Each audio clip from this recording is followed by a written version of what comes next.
Ce matin, je faisais un témoignage. Je partais en Corée. Le DC-10 dans lequel on était crachait. Le pilote a perdu le contrôle.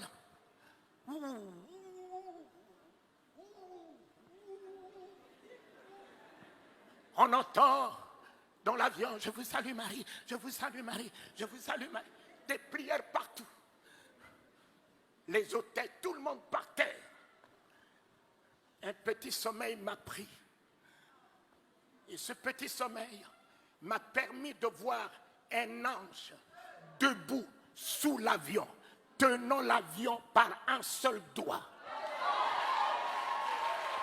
Un DC-10 où on était 500, tenant l'avion par un seul doigt.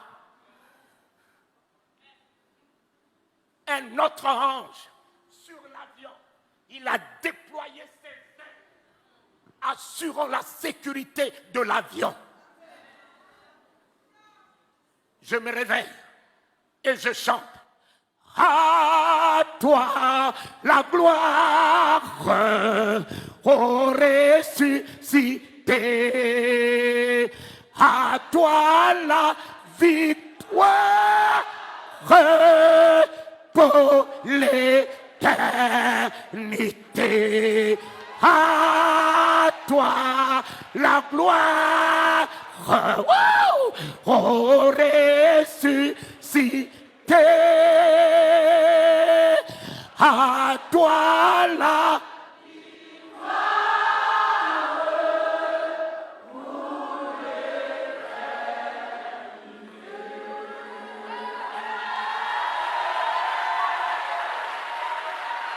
Mes bien-aimés, le commandant de bord m'a cherché. On m'a amené au poste de pilotage. Il m'a posé la question, êtes-vous un pasteur, un prêtre? J'ai dit, mais pourquoi? Il a dit, dès qu'on vous a entendu chanter, on nous a redonné le contrôle de l'avion. On nous a redonné le contrôle de l'avion.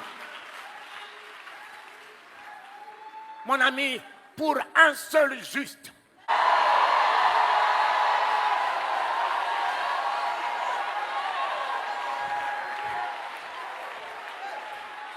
tu es le seul juste dans ta famille. Dieu gardera ta famille à cause de toi. Dieu préservera ton foyer à cause de toi. Dieu préservera tes entreprises à cause de toi. Soit la grâce de ta famille, soit le salut de ta famille, soit la victoire de ta famille, soit la bénédiction de ta famille, soit la bénédiction des nations. Oh Éternel, pour un seul juste, on était 500 dans ce DC-10.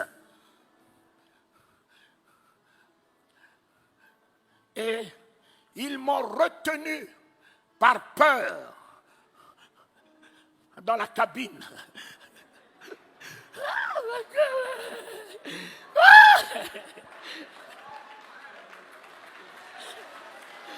Et en arrivant en Corée du Sud, j'allais à la convention de mon frère Yandi Cho. J'étais le seul de la francophonie en 84. Et le commandant de bord me signe 3 chèques en blanc. Il me dit, connaissez-vous la valeur d'un avion? C'est vous qui l'avez sauvé. Connaissez-vous combien l'assurance devait débloquer pour 500 vies qui seraient en péril? Alors, nous savons que vous n'allez pas faire tomber la société. Moi, qui n'avais que $300 dans la poche, Dieu a créé une situation, a mis en mon compte.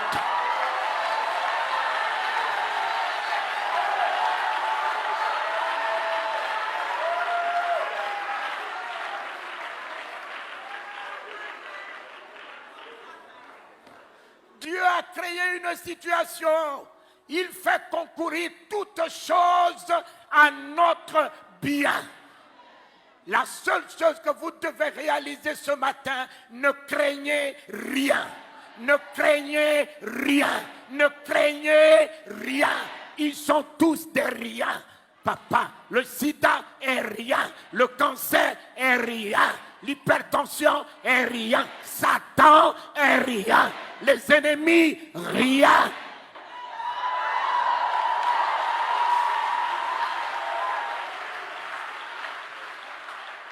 C'est la peur. C'est la peur qui vous déséquilibre. C'est la peur. C'est l'angoisse. C'est l'inquiétude. Voilà la porte d'entrée de Satan. Et si tu fermes cette porte par une foi ferme, Satan ne peut plus rien sur toi. Tu es plus que vainqueur. Parce que le nom de l'Éternel ne pourra jamais nous permettre d'échouer. Le nom de l'Éternel, c'est l'exploit. Le nom de l'Éternel, c'est la victoire. Le nom de l'Éternel, c'est la guérison. Le nom de l'Éternel, c'est la délivrance. Le nom de l'Éternel, c'est l'élévation. Le nom de l'Éternel, c'est le triomphe. Le nom de l'Éternel, c'est la gloire. C'est la gloire. C'est la gloire. Mon Père, le sida ne tiendra point. Le sida a battu la science, mais il ne battra pas le nom de Jésus ce matin. Le cancer a battu la science, il ne battra pas le nom de Jésus ce matin. Alléluia.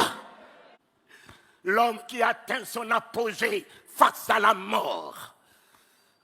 L'homme qui ne peut rien face à la mort. Et je me suis souvenu d'un homme. Un homme. On lui a dit que son ami était malade. Il pouvait même envoyer la guérison puisqu'il était lui-même. La guérison était dans sa bouche. Il a attendu que ceci se décompose jusqu'à battre la science, jusqu'à battre les sorciers, jusqu'à battre l'homme. Il est revenu après 4 jours. L'Église n'est-elle pas dans le 4e millénaire?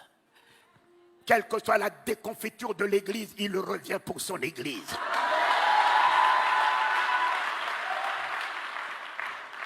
Le 4e jour s'annonce. L'Église ne sera pas ravie dans cette déconfiture. L'Église sera ravie dans la gloire, dans l'autorité, dans la puissance. Lorsque l'Église revêtira toute son autorité capable de changer les événements, de changer les circonstances, d'appeler à l'existence ce qui n'existe pas, de faire fléchir les genoux des sorciers, des augures, des magiciens, relever les défis des maladies incurables, alors c'est à ce moment qu'il reviendra chercher l'Église pour que l'Église laisse un trou dans le monde. Il vous a donné le pouvoir de marcher sur le serpent, sur le scorpion. Il vous a donné l'autorité de son nom.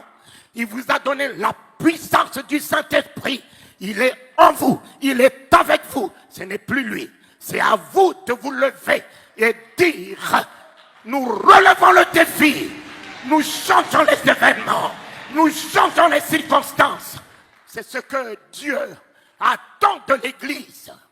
L'Église n'est pas un bâtiment, c'est bien toi. Dieu parle avec ta bouche. Dieu guérit avec tes mains. Dieu sauve avec toi. Alléluia!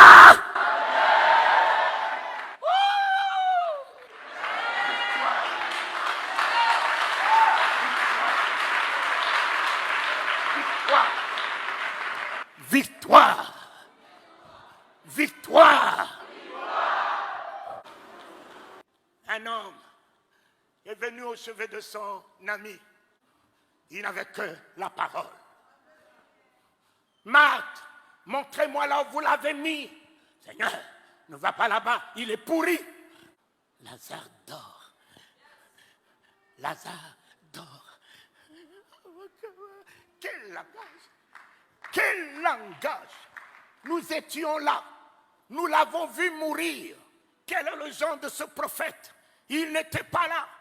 Il vient nous dire que Lazare dort. Il dort où? Mon ami, la foi a un langage. L'Église doit avoir un langage. L'Église ne doit pas parler le langage des événements.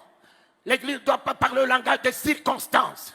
L'Église doit être au-dessus des événements, au-dessus des circonstances. Tout va bien.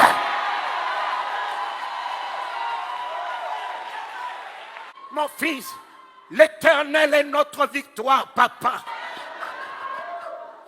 David l'a engagé. Il a pris la tête de Goliath même avant que la pierre puisse partir. Il avait déjà gagné le combat. L'Éternel me donnera la tête de cet incirconcis. L'Éternel me donnera la tête de cet incirconcis. Je couperai sa tête. Il n'avait pas d'épée. Il a pris l'épée de l'ennemi lui-même pour lui couper sa tête. Soyez heureux, peuple de Dieu. Même si vous pensez qu'un jour, vous avez alors jeté la Bible, où est l'Éternel? Où est l'Éternel? Mon ami, il est à l'œuvre. Il est à l'œuvre. L'Éternel aujourd'hui est à l'œuvre. Réjouissez-vous. Même si les choses se décomposent, il le récupérera. Même si ta situation se décompose, ne t'en fais pas. Garde que la foi. Il récupérera la situation. Il transformera la situation en ta faveur. Mais aujourd'hui, tu peux me parler de Jésus comment? Toi là, tu n'as que des versets. Tu n'as que la Bible déclare. La Bible déclare, mais Jésus n'est pas la Bible. Jésus est la parole de Dieu.